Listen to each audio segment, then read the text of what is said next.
Bonjour à tous! À la demande de ma cliente, je vous fais un super vidéo pour vous expliquer qu'est-ce que je fais avec mes clients en enseignement en orthopédagogie. C'est quoi de l'orthopédagogie?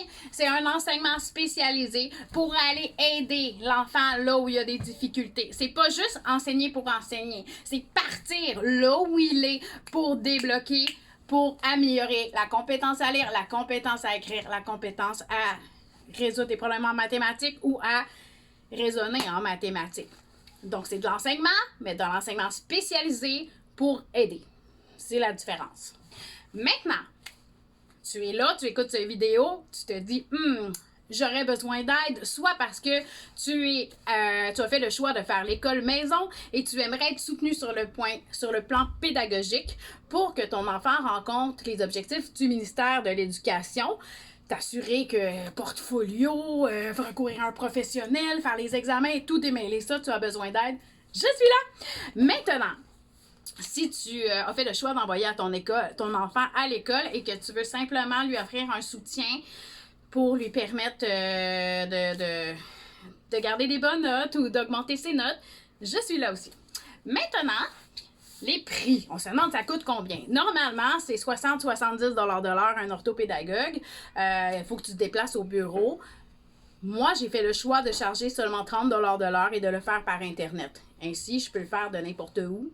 J'ai pas à me déplacer, j'ai pas à payer de loyer pour un bureau. Donc, c'est pour ça que c'est moins cher.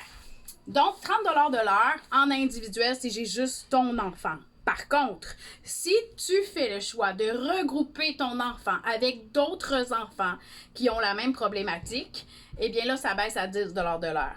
Donc, j'ai certaines plages horaires où ce sont des groupes Messenger allant de 3 enfants à 7 enfants qui sont ensemble sur la plateforme et 1 heure, c'est 10 $. Maintenant, quand est-ce qu'on peut recourir à mes services? Du lundi au samedi, de 8 h le matin à 8 h le soir. Je suis quand même très disponible, très flexible. Et voilà. Maintenant, c'est quoi les services offerts?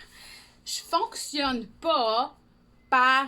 Là, je fais juste de la première année. Je fonctionne par niveau de lecture. Est-ce que ton enfant, il est un lecteur débutant? C'est-à-dire, lorsqu'il lit, est-ce qu'il va lire le cheval mange sans intonation? Est-ce qu'il y a des confusions dans les sons? Est-ce qu'il lit E-N-T? Il mange? Est-ce qu'ils vont dire il mangeant? Est-ce qu'il y a des graphèmes qui a de la difficulté à lire encore? Oui, lecteur débutant.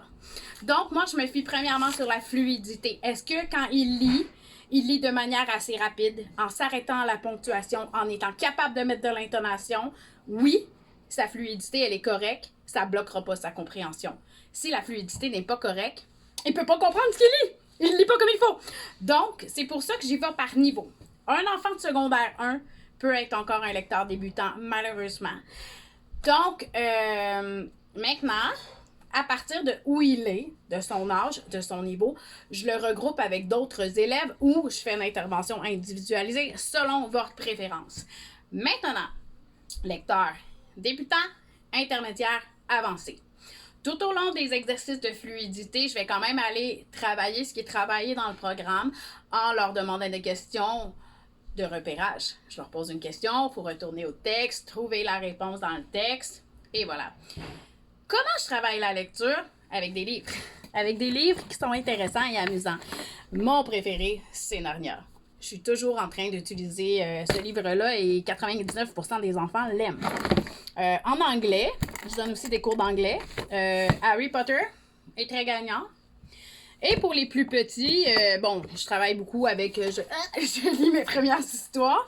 Donc, c'est des livres avec plus de... C'est plus intéressant qu'un cahier d'exercices. Je vais quand même faire des exercices dans les cahiers d'exercices, mais je trouve ça plus intéressant de travailler avec des vrais livres. Au secondaire, je vais aller travailler beaucoup Hunger Games, Divergence, des romans policiers, mais on les lit à voix haute. On intervient tout au long de la lecture partagée et ça l'aide. C'est vraiment à partir de situations réelles de lecture que je vois le plus de fruits. au déblocage. Maintenant, en écriture, comment je travaille?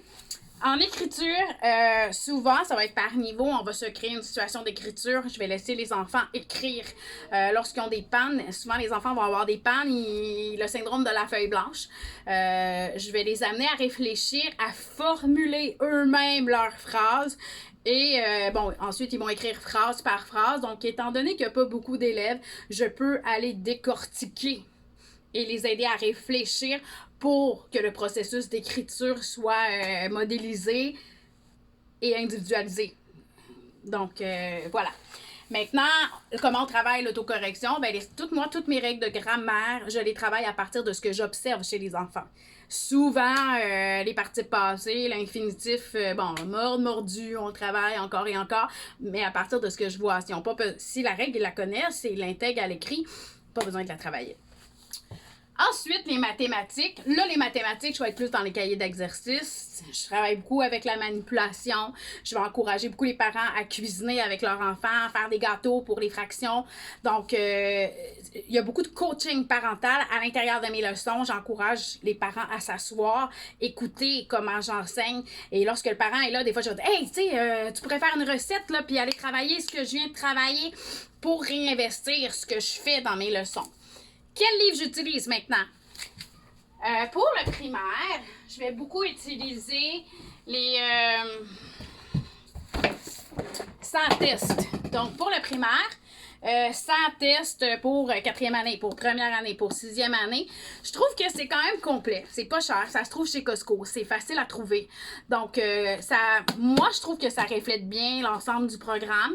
Et comme ça, on peut travailler. Vous l'avez à la maison, je l'ai. Sinon, je peux numériser les pages tant que je respecte les droits d'auteur, puis vous envoyer des documents numérisés aussi.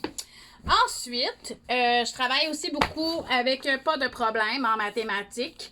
Donc, c'est ça. C'est un autre livre qui est facile à trouver et qui respecte bien le programme de l'éducation. Au secondaire, l'essentiel en maths, en français, en sciences. Il y a le gros cahier, l'essentiel pour chaque niveau. Mais je trouve que c'est facile. Il y a les corrigés à la fin. Donc, surtout en mathématiques, je me fie beaucoup à ça. Préscolaire maintenant. Qu'est-ce que je fais avec les enfants de maternelle? Maternelle, c'est une année qui est très importante parce que c'est là qu'on apprend à lire, à lire, mais la prélecture. Par exemple, si je te dis du vélo, ben on va vraiment travailler à reconnaître les syllabes. Vélo. Bon, ben est-ce que j'entends V au début, à la fin? Plein d'exercices et je m'inspire beaucoup de ce livre Raconte-moi les sons.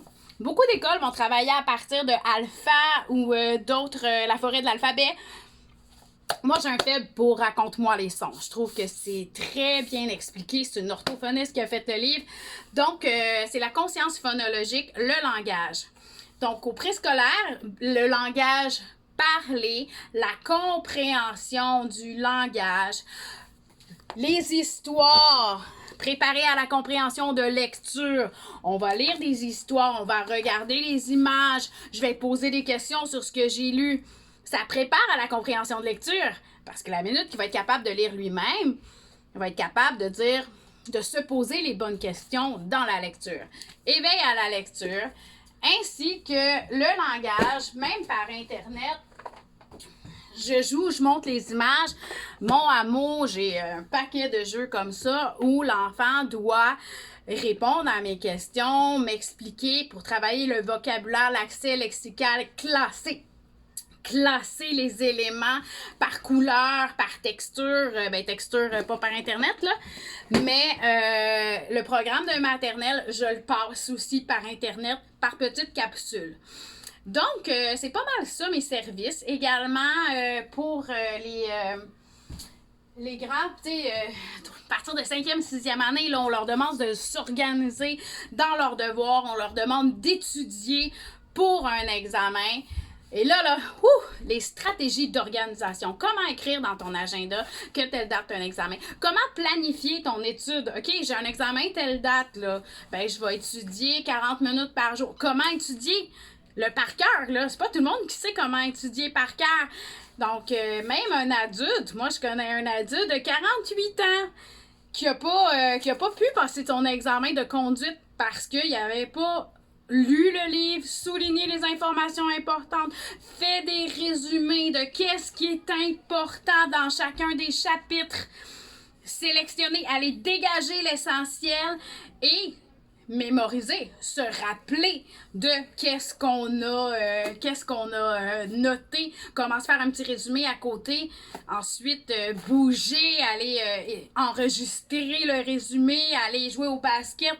Il y en a un qui joue à des jeux vidéo en écoutant ses résumés. Il y a plein de stratégies qu'on met pour chacun jeune. Chaque jeune est différent, alors chaque jeune va apprendre de manière différente. Alors ça ici, de vraiment aller m'adapter aux jeunes, puis l'aider à apprendre qu'est-ce qu'il y a à apprendre dans chacune de ces matières pour réussir. Donc c'est pas mal ça. Donc, j'espère que ça a répondu à vos questions de ce que j'offre comme service. Et si vous avez des questions sur l'efficacité, j'ai, Ketchup et plusieurs de mes clients qui sont là sur ma page Facebook. Donc, gênez-vous pas de leur demander s'ils sont satisfaits. Et c'est ça. Puis, au pire, vous êtes engagé à rien. Là. Vous pouvez faire une séance à 10$, essayer. Et essayer et prendre leur décision après. Vous êtes engagé à rien, il n'y a pas de contrat, il n'y a pas de nombre d'heures, il n'y a pas de... Vous embarquez quand vous embarquez, vous débarquez quand vous débarquez. Moi, c'est aider et servir qui est le plus important. Bonne fin de journée!